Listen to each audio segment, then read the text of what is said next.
So I really put my Bionic Blade to the test today. I took it on live TV and I know it works. I didn't have any cords and it was so easy for me to make this avocado puree that I've always loved. And you can actually make it into a soup, cold chilled soup like a gazpacho.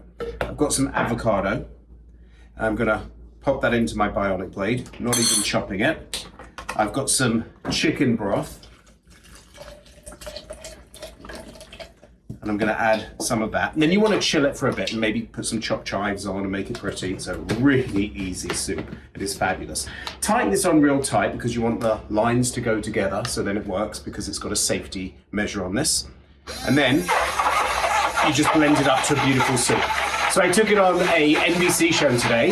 Everyone was asking about it. They're like, wow, what's that? Doesn't it plug in? I was like, no, it's my Bionic Blade. And they're like, oh, I've been seeing that commercial. So you've got to get yourself one. Take a look at this. Pour in that beautiful soup. Filling. All got air in it because it's just been so beautifully done. Brilliant. All done in a Bionic Blade. Don't you love it?